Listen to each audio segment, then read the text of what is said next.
Good afternoon.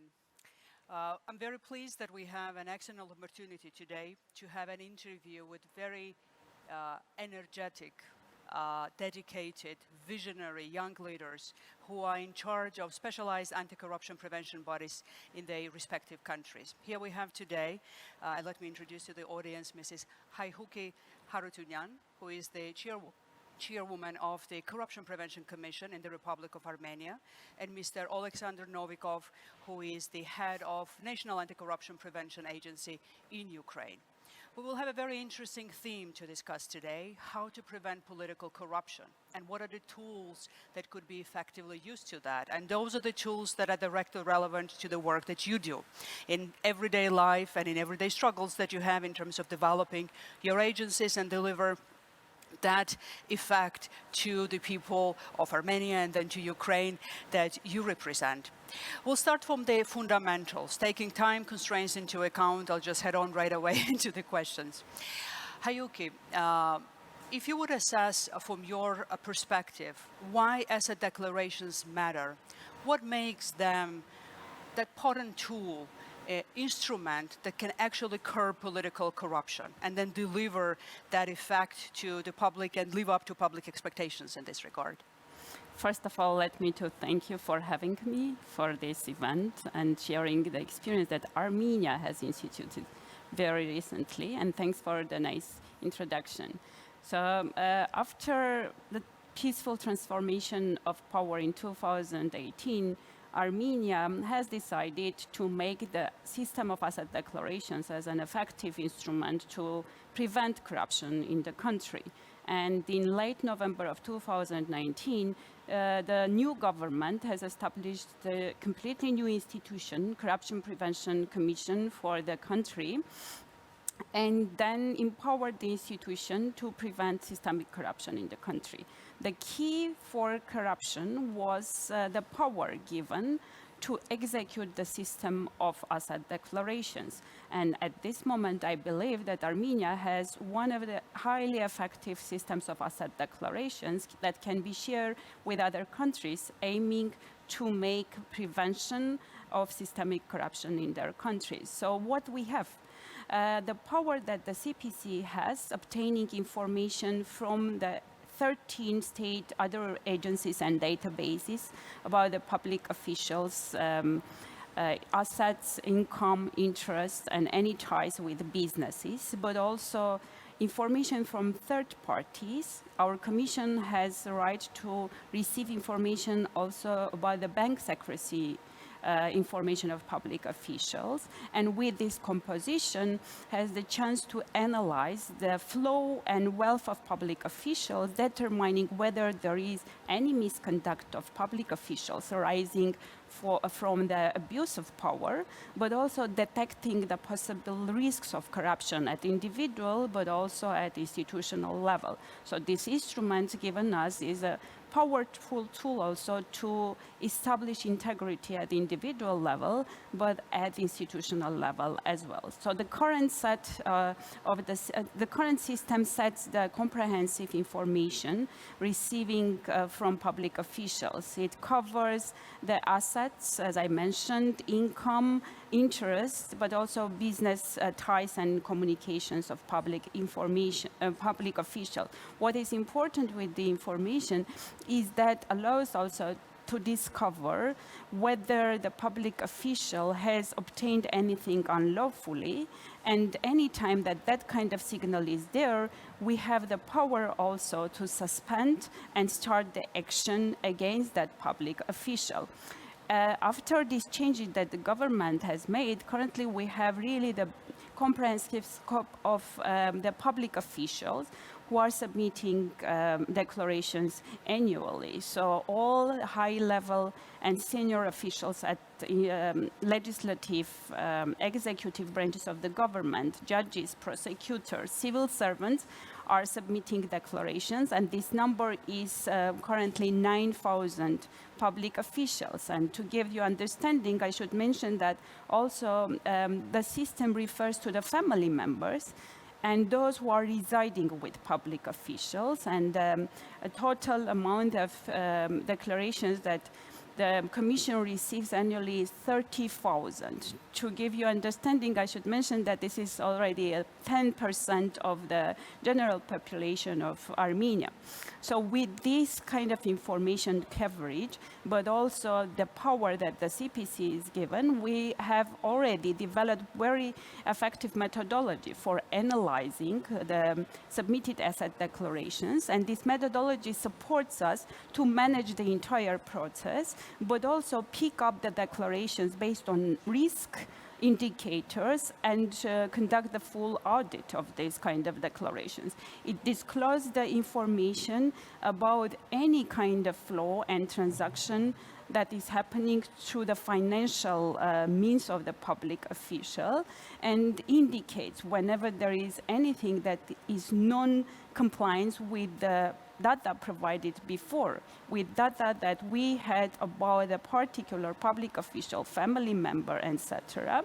And relevant actions then are taken by our commission, administrative, but also with the power sending these kind of cases where any element of criminal possible offense is there to the General Prosecutor's Office of Armenia.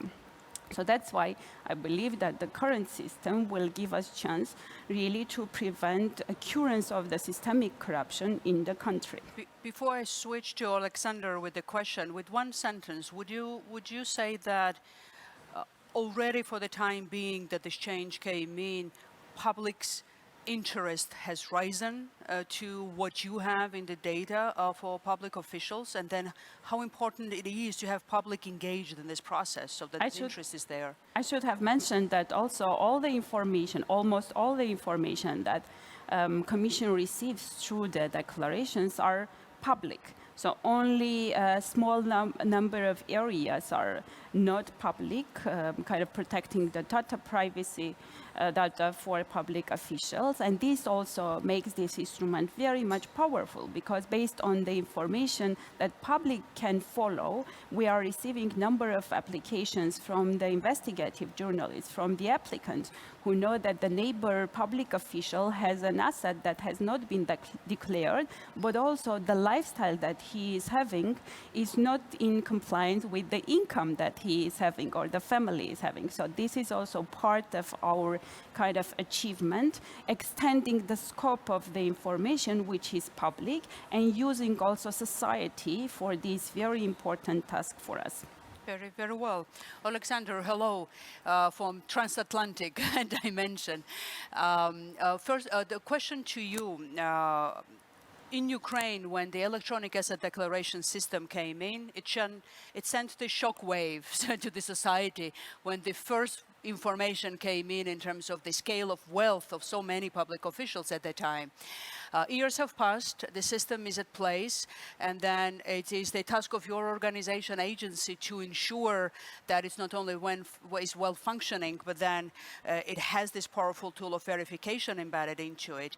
How would you assess, what is the impact already, if you could tell us, of asset declaration systems in Ukraine? Do you see that it already delivered on some of the goals for which the system has been established in Ukraine? Did it live up to public expectations?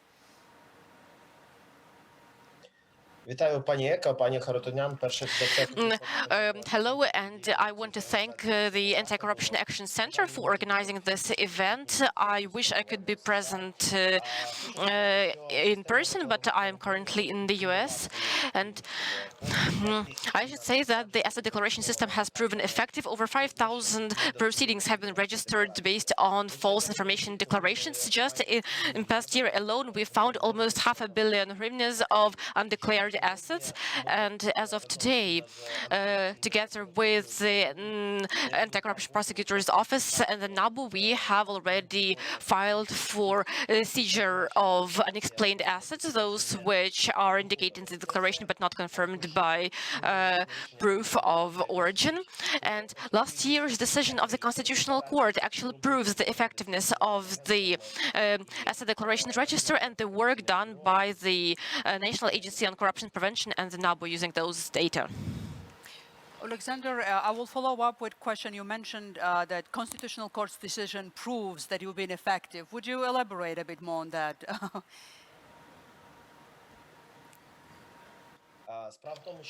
The thing is that the decision of the Constitutional Court was actually it actually took place after undeclared assets were found with the head of the Constitutional Court, and they were undeclared and located in the Crimean Peninsula, occupied by the Russian Federation. It was a land plot, and we also found that actually two judges of the Constitutional Court failed to declare significant changes in their financial status, while in Ukraine, public officials don't only file declarations annually, but if they acquire assets for a certain amount, they are obliged to file that information with an ACP.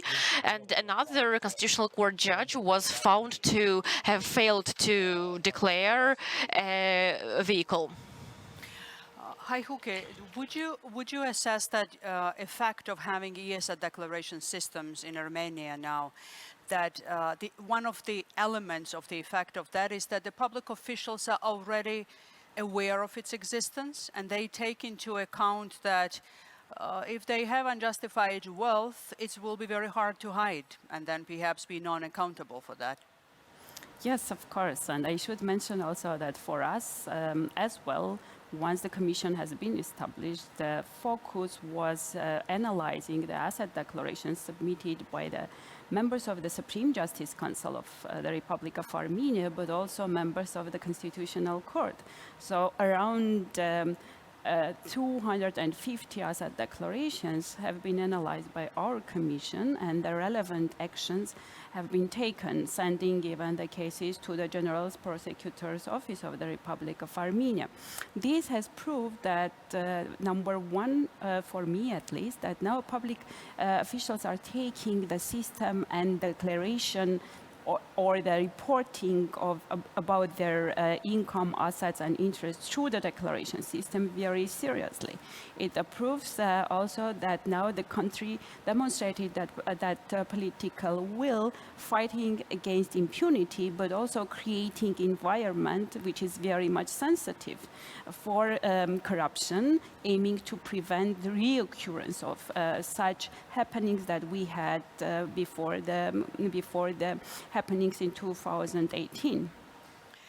Oleksandr, would you say that provisions related to illicit enrichment and civil forfeiture are important extension in some regards to asset declaration systems, so that in the country one can have a comprehensive system where, on par with transparency, accountability could be well ensured as well, so that powerful tools on civil forfeiture and illicit enrichment in criminal law as well could help to achieve an ultimate goal of prevention of corruption, so that through all of these measures we can see that there is less graft and corruption in the public sphere? I think the asset declaration is the best tool to overcome corruption, to prevent corruption. Why? Because it doesn't make sense to make corruption violations and to violate the law, because you will not be able to use those assets, because the register contains information not only on your income, but also about your expenditures. And like I said before, 2 MPs of Ukraine have already had this regulation applied to them, which attests to the efficiency of the system. Because the data on the expenditures of those MPs and those public servants have actually served as the basis on those lawsuits on forfeiture of illegally obtained assets. So this system is effective, and it will be effective only provided the asset declaration register works properly. But to follow up to the question itself, illicit enrichment in the criminal law and civil forfeiture in civil law, are they useful extensions to the e-declaration system, or would you think that e-declaration system is sufficient in itself?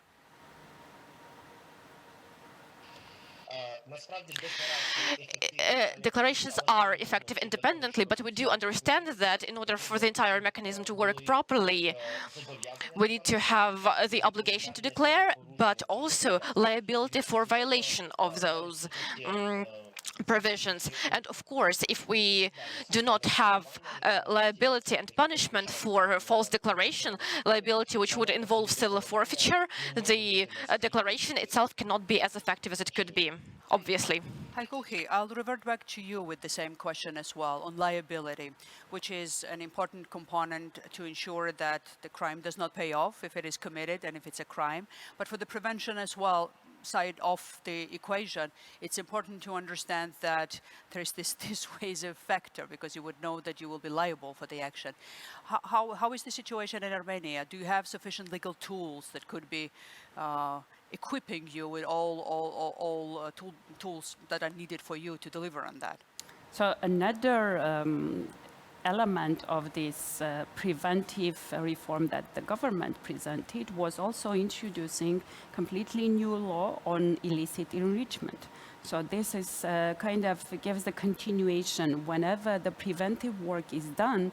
And I should mention that in societies and in countries like Armenia, Ukraine, where endemic corruption has been rooted since, I don't know, more than 30 years back, preventing will kind of be some kind of action addressing the challenges that we may face in the future.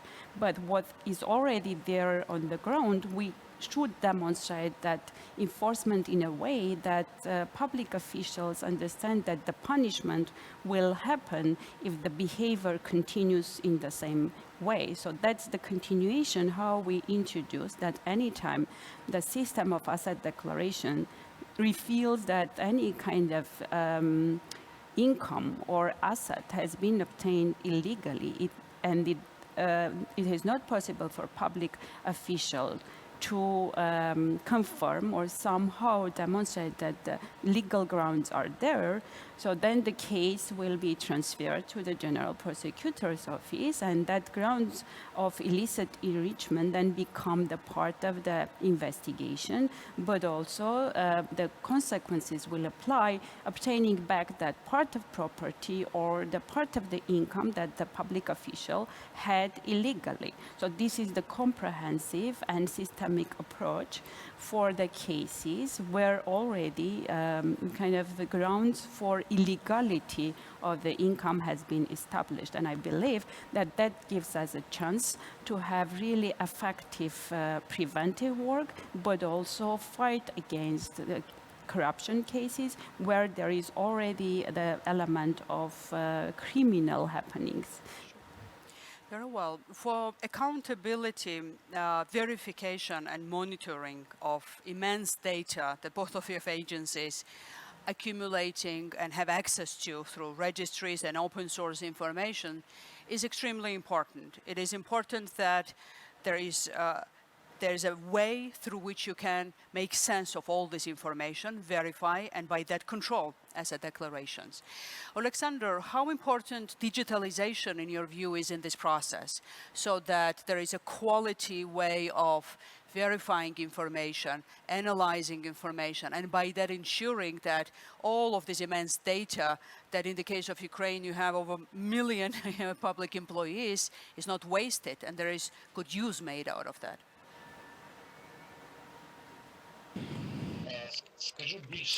I will say more. Actually, without digitalization, the functioning of asset declaration register would be impossible. Today, Ukraine has the biggest asset declaration register in the world. 800,000 declarations to 900,000 declarations are filed every year, and our capacity to verify them would be 1,000 or 2,000 without digitalization. So that means that without digitalization, verification is effectively impossible. What has been done in Ukraine? In Ukraine, with the help of the European Union and the EU Anti-Corruption Initiative, we have built a system of automatic control, and it was modernized about a week ago. And what does the system do? The system compares all the data introduced in the declaration with public registers, and the system automatically verifies all 800,000 declarations. They have already been verified, then the system flags high-risk declarations, and the first 13 declarations from this high-risk list have already been sent for verification. And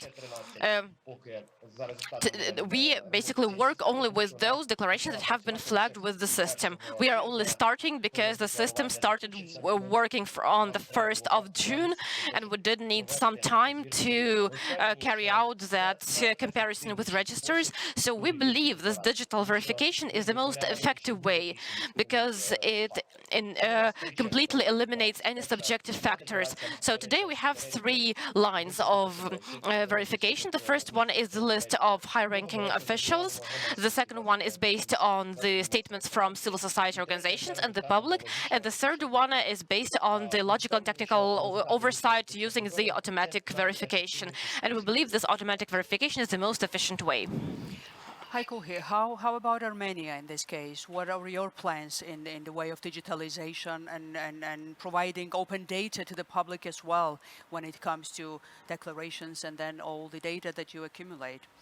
So for us as well, we kind of adopted this approach that innovation should come to help us really sufficiently doing that kind of preventive work. And as it already has been mentioned, we also created technical reference for the completely new electronic system of asset declarations based on algorithmic decision making, but also artificial intelligence solutions that will allow us to have all this analytical part based on automated scheme, but also the reporting itself will become automated as much that human intervention there will be completely or almost eliminated. So this will allow us to act impartial and have the results that are not doubtable by anyone, not only public official, but public also can see this. And with this new system, which is also very important, that public also gets more accessibility of doing their own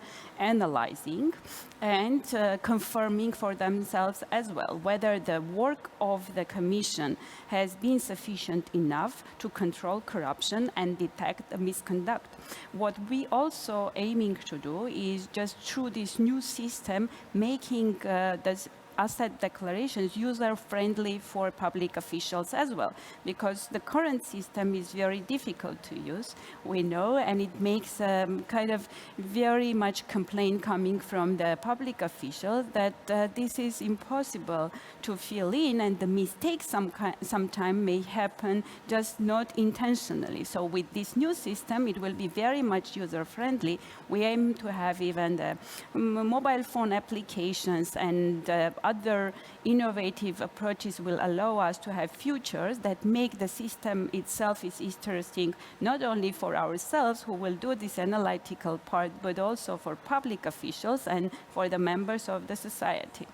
Very well. I saw that Oleksandr was nodding when you were talking. Very, very similar issues to Ukraine as well when it comes to how to make it user-friendly and then make it, in that sense, easily acceptable, so to say, for the public officials. We've even had developed together with NACP a chatbot Taras at the time when public officials had to file the declaration, so it made it very easier, we would hope, for them to file the declarations. We have time for one more last question, so that if you could be concise with your answer, but then I think it's very important to touch base on that. When we speak about political corruption, asset declaration is a big part of it, how to prevent it. But then I think party financing is another side of the coin as well. So, Oleksandr, if you could comment on that, how do you see that part of your activity developing? How important it is to have a well-established system of monitoring of party financing, perhaps even political campaigning in the future?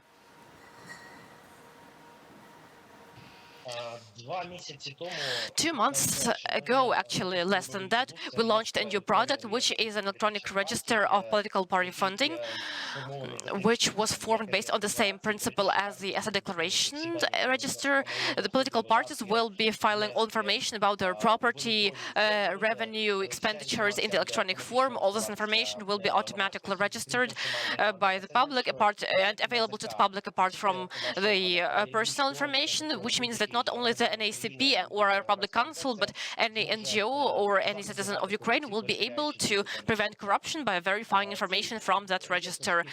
This register is based, like I said, on the same principle as the asset declaration register, and it also contains the automation verification block, which will automatically verify information and compare information with other resources and other registers, and automatically flag risks and violations of the legislation on party funding. We believe this register is no less important than the declaration register, because the integrity of the political system also stipulates the quality of legislation and whether the political parties work for the interests of the citizens of Ukraine or they work for some private interests. So in terms of political party funding, this is a key tool.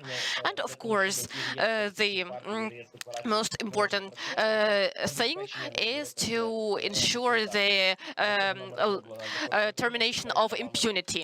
We believe that impunity needs to be stopped, and we hope that in the near future we'll pass all the relevant legislation, and we will also complete the judicial reform. Haykuhi, I believe that it's an important direction in Armenia as well that you're working on. So if you could elaborate on that from your side as well. Sure. As a part of that large-scale reform that the new government has adopted, addressing the political corruption is there as well. So from 2022, our commission will institute the declaration system, but also financial control over the party members and the party funding itself. So the funding members of the political parties in Armenia will become will be obliged to declare their assets, income, interest, and any ties and relations with the business, as it is for other public officials, but also the funding and source of income for the political party will be supervised with the special methodology by our commission. So for that part also, we are now working very hard to have the electronic system in place and to execute it in a way that it really gives us the opportunity to clean the system in a way that the political influence and political power is never merged with the business to create the oligarchic system in the country. We aim very much to prevent oligarchic governance in the country, but also somehow encourage political party members and political parties themselves to serve for the public interest. Very well. I think that we have very little time left at our hand. Unfortunately, no more questions that I could, from my side, direct to you. But if you have any remarks that at the end you would want to mention, perhaps that we've omitted in the questions, we have about a minute and a half at our disposal. Oleksandr, maybe from your side, final remarks, if you would want to mention anything. Yes. The thing is that we have built the best IT tools of financial oversight in the world, as we believe it. And the political party register and asset declaration register, they are effective. We have already verified party funding of 3 parties, and we have traced the flow of funding, which means that these tools are constantly attacked by those individuals and stakeholders that are not interested in overcoming corruption in the country. In particular, last week we had the law passed which can effectively ruin the system of declaration, and thankfully the president already said that he would veto this law. And there is also another initiative which can block all verification. We hope that the public will help us to prevent those efforts. I think that we are running out of time, but I'm sorry, Haykuhi, if I wasn't able to give you the time for final remarks. But my main takeaway from today's discussion is that the visionary leaders and then leaders that are dedicated to deliver with their team on that important tasks that you have are destined to be successful in their action. I hope you a good afternoon, and then all of our viewers, and over to the next session. Thanks so much.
Hello, everyone. I'm Oliver Bullough. I'm a journalist and author.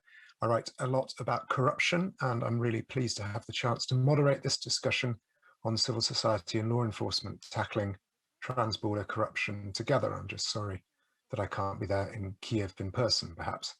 Next year, we'll have that opportunity. Joining me today on the panel are Karen Greenaway, who worked as an investigator, case agent, and supervisor with the US Federal Bureau of Investigation, the FBI, for more than 2 decades. For the last 2 years, she's been a consultant working on anti-corruption issues. Unlike me, she's a member of the supervisory board of the Anti-Corruption Action Center there in Ukraine.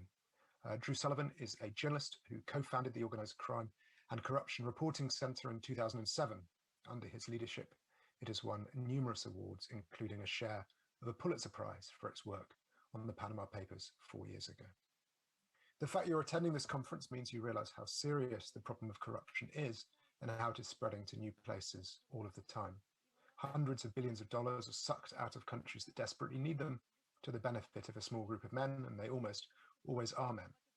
Corruption operates transnationally, thanks to a global network of enablers, but the police officers and regulatory authorities tasked with confronting it are stuck behind national borders. Those of us concerned about it need to learn new ways to work together across those national borders if we are to have any chance of reducing their influence. Having to establish this principle, however, doesn't mean this was easy in practice. There is much justifiable distrust between civil society, journalism, and law enforcement. So what can we do to help ease this distrust and get everyone pulling together? That is the theme of our discussion today. And we're going to start with Drew. Drew, if you would, I'd like you to lay out how the OCCRP already works with law enforcement. Indeed, does it work with law enforcement? How does that work, and how easy is that to achieve? So traditionally, investigative reporters communicate quite a bit with law enforcement. It's usually a source relationship. And I think both of us, both law enforcement think of journalists as sources, and journalists think of law enforcement as sources.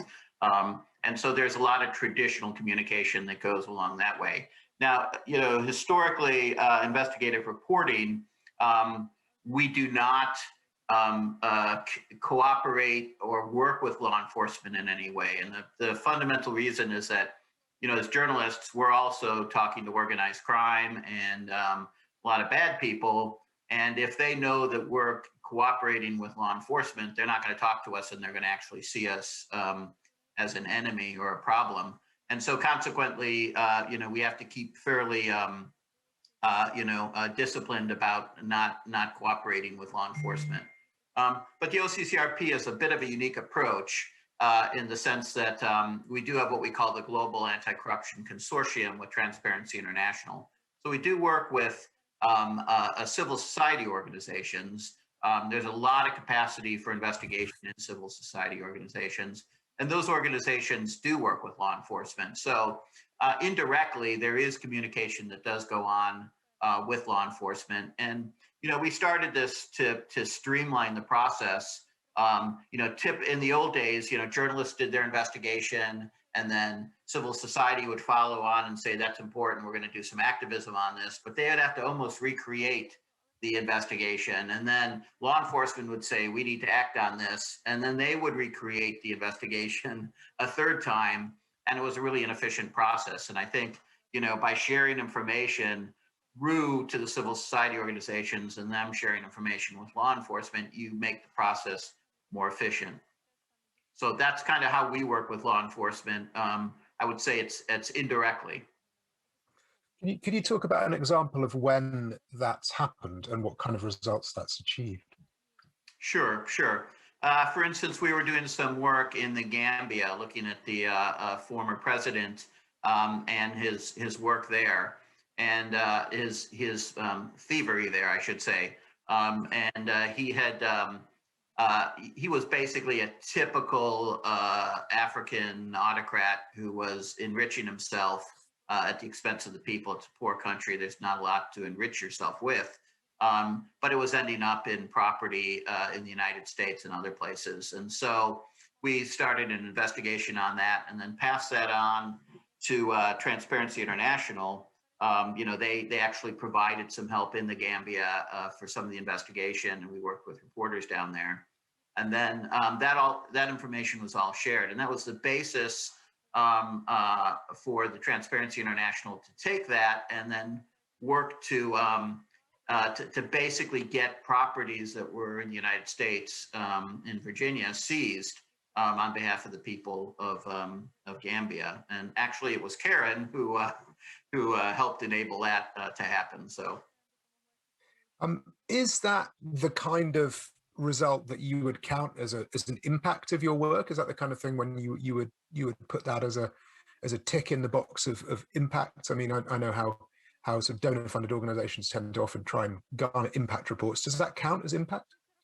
Well, it counts for impact on the global anti-corruption consortium. I wouldn't say it's an impact for the journalism per se, but it's a strange time, and I think the traditional the traditional ways that news media has seen itself are really changing, especially in the developing world. Where there really is no rule of law.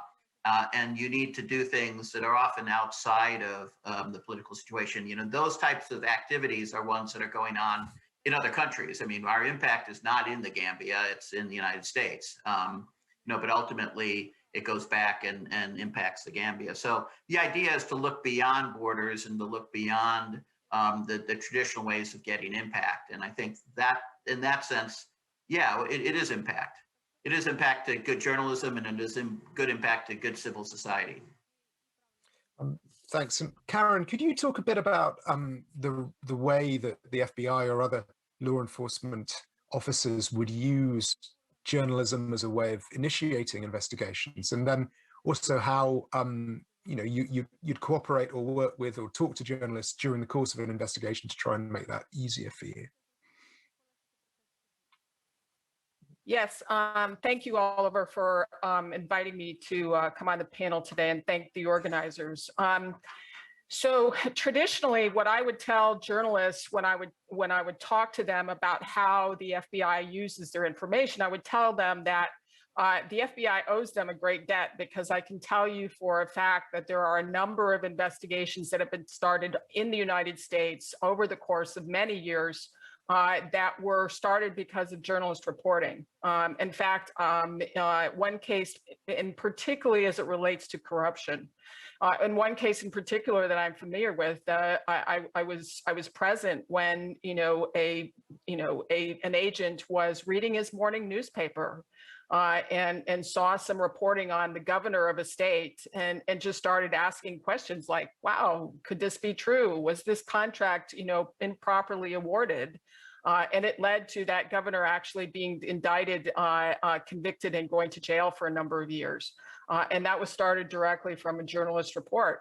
Another case, was an FCPA case, a Foreign Corrupt Practices Act case, that was started based on journalist reporting in the city of Chicago, where the journalists started asking questions whether or not the awarding of, in that case, a contract to install red light cameras in the city of Chicago was properly awarded to the company out of Australia that was awarded that contract. And it led to not only an investigation in the United States, but an investigation in Australia and Department of Justice involvement. And that was all from, journalists doing the hard work of taking data and looking at, this awarding of this particular contract. But of course, a journalist doesn't get credit for that. They often don't know that the FBI has used their information. But then the challenge becomes, for example, in a case like the 1MBD Malaysia case, where the journalists are doing a great deal of reporting, and the FBI does open an investigation, and the situation or the criminal activity is ongoing. So how is there a way for law enforcement to share information? And the answer is that gets very tricky. It gets very tricky, not just for the journalists because of their ethical standards, but it gets tricky for law enforcement because we have to go into court at some point and account how we got to where we were in the case and put in evidence. We avoid as much as possible making journalists witnesses in cases because we don't want to to cross the line of harming the freedom of the press in the United States. So we, at the same time, the journalist, in the 1MBD Malaysia case, was talking to some very key people. So the FBI has a very vibrant, public affairs office that acts as the in-between between the investigators and the journalists to find ways to if possible, to be able to share information back and forth. But again, it is a very regulated, and that takes a lot of very high level approval within the FBI to be able to do that, to be able to kind of work kind of in parallel with a journalist who's working on a really great story like that one was. It can be done, but it's not the usual course of business. Most of the time, what happens is the journalist, if they have an ongoing situation, they're just doing their reporting in a vacuum, and going to the FBI to make a request to see if they can get a comment. But in the last couple of years, the FBI has really changed its policies on how it engages with journalists. So unfortunately, now the FBI's position is that they will not comment on an ongoing investigation, period. Now, that was always kind of the policy, but even asking for, they refer to journalists to the FBI to talk about the indicted Semyon Mogilevich case, which has, we've had Mr. Mogilevich indicted for more than, almost 20 years now. And one of the agents who worked in the case is still in the Bureau. And the Bureau's answer was, you can talk to that agent, but not about that case. So the rules have changed particularly in the last 3 or 4 years, as to how the FBI really can talk to journalists, even on background, and particularly in ongoing investigations. Do you think that a structure like the one Drew was laying out, by which journalists work with law enforcement with essentially a cutout of a sort of mutually trusted organization like Transparency International in between, is that something that might be desirable or helpful for a law enforcement like an agency like the FBI, to try and get past the issues that you're talking about? Absolutely. And I would refer to a speech that I heard last week by the new head of USAID, who talked about as a part of a major United Nations conference, who talked about how USAID is actually, who was one of the funders, by the way, of OCCRP, is talking about putting more money into civil society organizations to teach them things about, money laundering and how to trace money, so that they can be more empowered to identify crimes, and even, which is tricky business for law enforcement, even potentially identifying evidence that could be used to bring criminal cases. I would also highlight too that the U.S. government last week announced, the White House announced, that we now consider corruption and grand corruption a national security threat.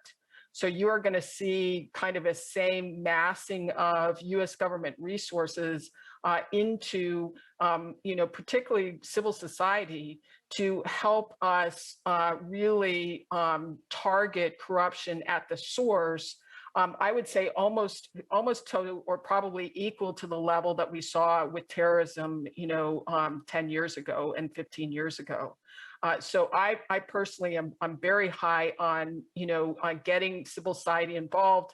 And I actually was very early on, still in the FBI, was seeking out civil society to have those discussions, because civil society at its core, at its best, especially in corruption, and also is somewhat in transnational organized crime, is talking to people who are potentially good witnesses. They're getting, they're getting the stories of the victims, they're representing those victims, into their governments as, the reason why, things need to change, the reason why laws need to be implemented.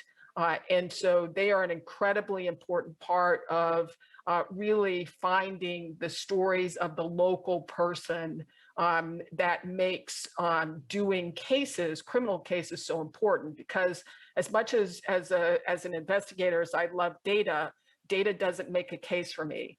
Papers and financial documents without a witness to explain them doesn't make a case for me in court for me to get a conviction. I really need that human story, and civil society really brings us that human story because they're on the ground and it's their country.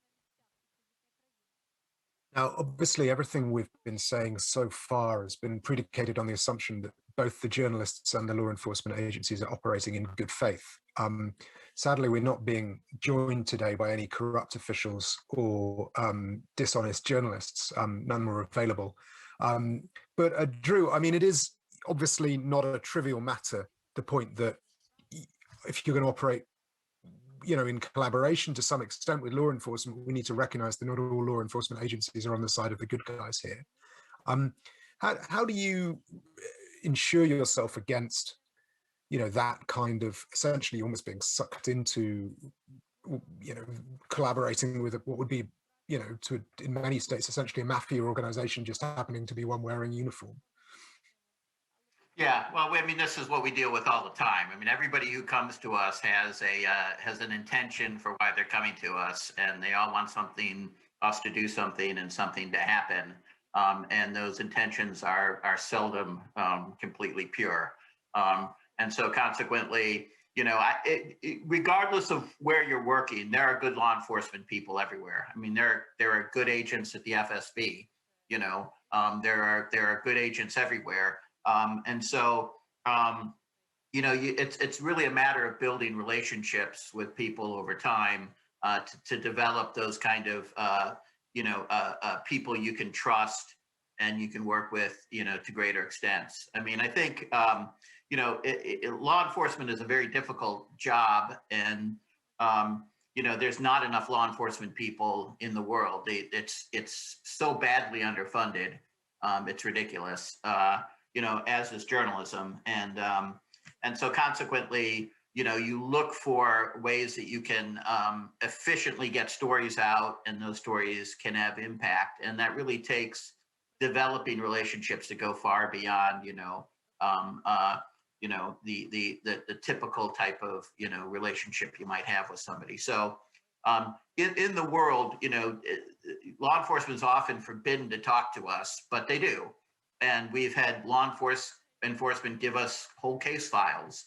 And, it's because they felt that there was a benefit to be gained, that we could do something that they couldn't do. In some cases, they gave us records because they couldn't understand what was going on. Our first Russian laundromat was really uncovered by, law enforcement in Moldova who had the bank records but couldn't interpret them. And so we ended up interpreting for them, and they ended up using that very effectively. So, there's a lot of ways you can informally work with these types of organizations. And during that process, you start to suss out the motivation for why people are doing it. And in the end, you do get manipulated sometimes. And, and in the end, we'll take data from anybody.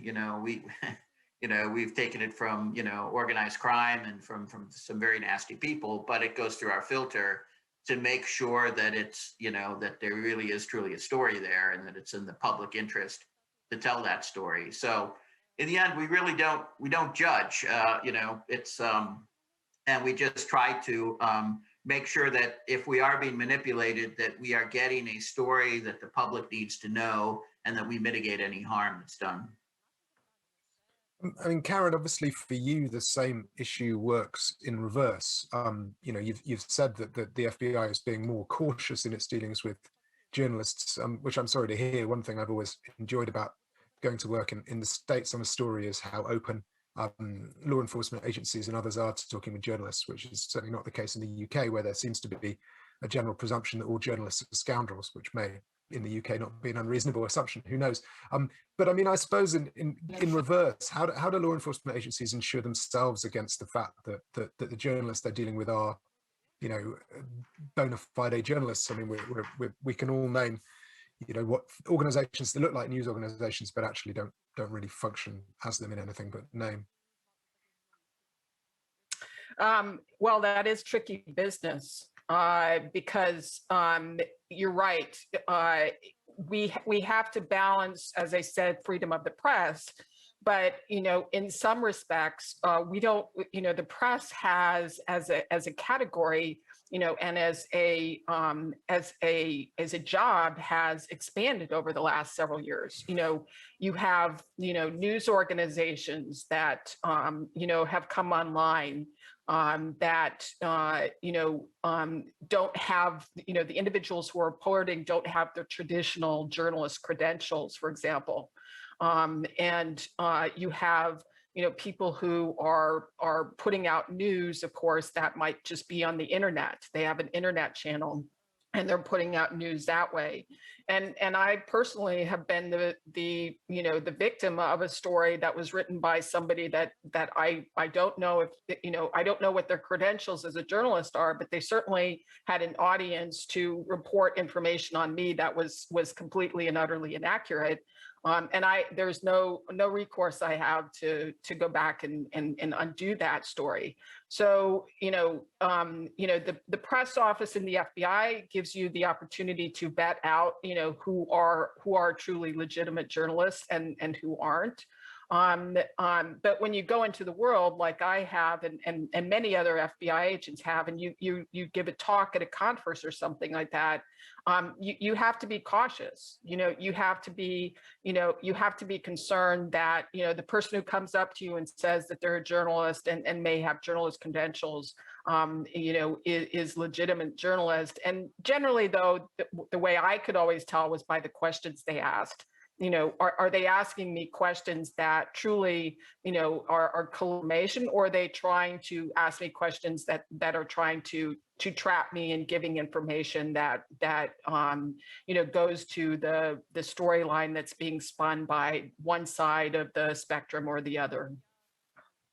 And just to add, Oliver, that it's very confusing nowadays to assess journalism, because there's all sorts of hybrid organizations that are out there that may not, that look like news organizations, but may not follow the same ethical standards of traditional organizations. And there's organizations like Bellingcat, you know, and others that are really just hybrids of activism and journalism. And so it's hard to interpret those organizations. Some of them, like Bellingcat, are very good and have, you know, very, very good standards, but, you know, they won't behave in the same way a traditional journalism organization does. And that makes it difficult for people to assess them sometimes.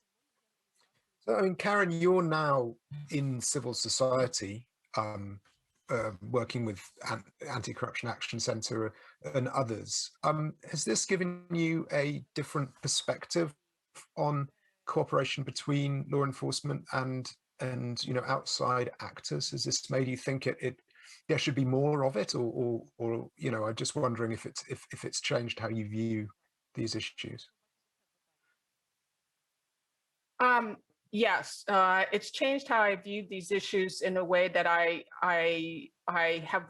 really have learned to appreciate the fact that there's so much talent and knowledge that's out there in civil society and investigative journalists that law enforcement doesn't take advantage of. And I don't mean that advantage of in a bad way. You know, I mean advantage of in that they have skills and talents that law enforcement could really use. I mean, you know, for example, Bellingcat, you know, I'm currently teaching a class to law enforcement And we brought Bellingcat, a Bellingcat journalist on to teach with us because they have an incredible wealth of knowledge on utilizing open source databases to do their stories, but also to, for example, track photos and track other information on social media that would be beneficial to an investigator who is investigating corruption and is trying to recover assets purchased with illegal proceeds, that they can use, more effectively use social media, and what gets posted on social media. As an investigator, if I needed information about what was posted on social media, I would go to an analyst who would look for that information, they do a great job. But they're not me who knows the case the way that I know the case and knows the evidence the way that I know the evidence. And so I really think, and I'm encouraging and pushing, at least in my capacity as an instructor and a mentor of law enforcement now that I'm retired, using and working with the tools that journalists have developed, because they really, really have, and there are many experts out there, for example, on Bitcoin and some of the other, up and coming and developing areas of money laundering, for example, that law enforcement just doesn't utilize. We tend to think of ourselves as being the experts and only using our own expertise. That's a really interesting point, Drew. I'm wondering, does it work in the other direction? I know a lot of us journalists can be a bit snooty about our own skills, and perhaps we're not giving law enforcement the credit that they deserve in reverse. Absolutely. I mean, the nice thing about journalism is you are kind of, you're paid to learn and you're paid to try new ways, and so that keeps us, I think, a little bit open to new ideas. But I mean, I think organizations like Bellingcat have really changed the way things are done. And, as far as law enforcement, I mean, we look down on law enforcement because we always say, oh, well, they'll subpoena to find out how many inches in a foot, but I think that law enforcement is in the process of changing radically as well. And, some of the new technologies that are coming online, I think is going to make it really interesting to a lot of us. We all have to adopt. It's a new world. The stakes are getting higher. Corruption is far, far more problematic than anybody really understands it to be. It's far more pervasive than people realize, and everybody's going to have to work together to effectively deal with this. And we have to learn from each other, and that's why we believe in regularly meeting and talking to law enforcement and sharing procedures and ways that we do things. I wish they would share more sometimes, but I think they will. Excellent. So, Karen, we've just got about 30 seconds left. If you could answer very briefly how you think things are going to look in about 5 years' time, particularly in the light of Joe Biden's latest announcement. I think in 5 years' time, what we're going to see is a radically different view of the corrupt actors that are basically stealing money from the poor on this planet. And I think it will be for the better for all of us, journalists and law enforcement. Look at that. Thanks very much. And thank you very much to both of you. And thanks very much, everyone listening. This has been great. And I hope very much to see you all in person next year in Kyiv.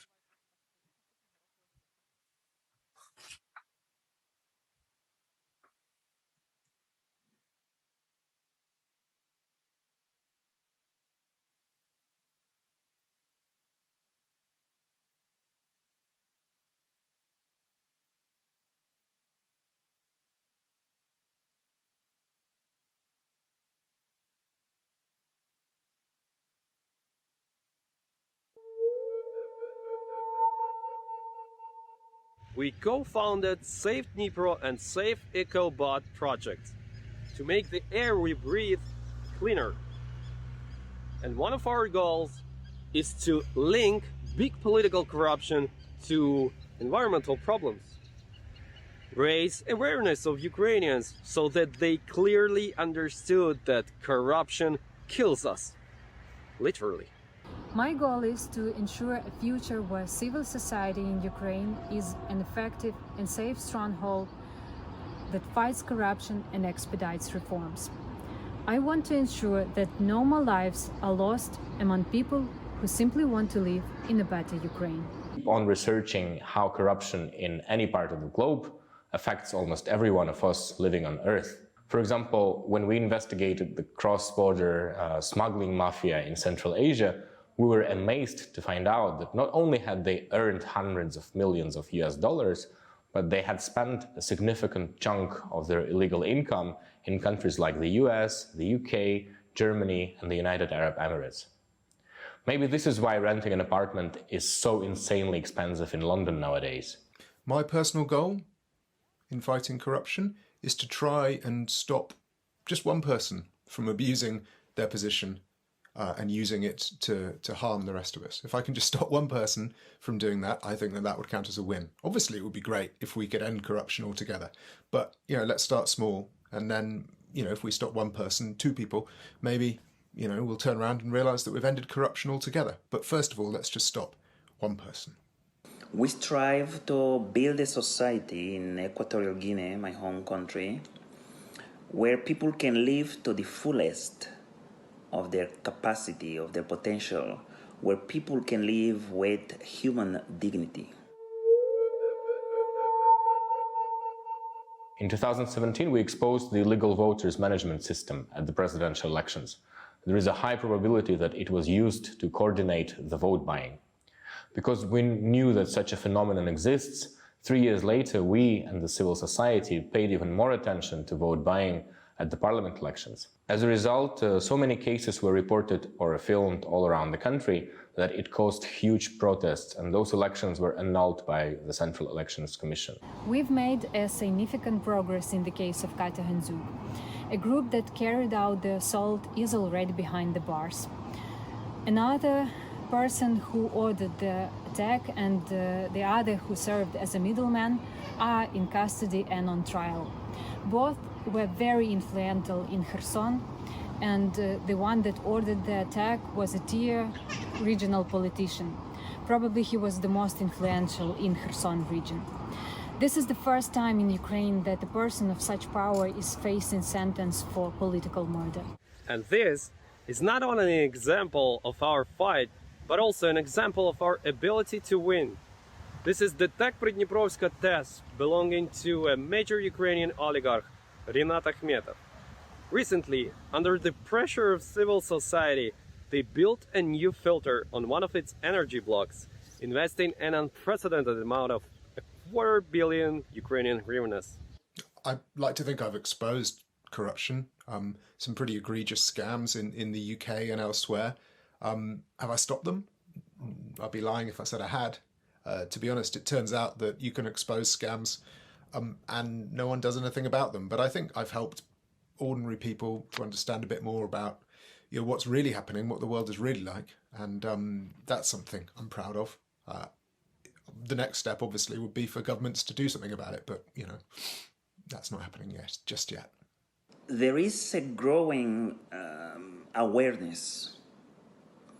There is an increasing willingness and commitment by the youth, but also by generally members of our society to become more engaged, to become part of the fight, to hold accountable those that through their corrupt crimes have deprived an entire society for 4 decades now of fundamental development, basic rights, and freedom, basic freedoms. There is one example when we were able to actually expose corruption and describe what was happening.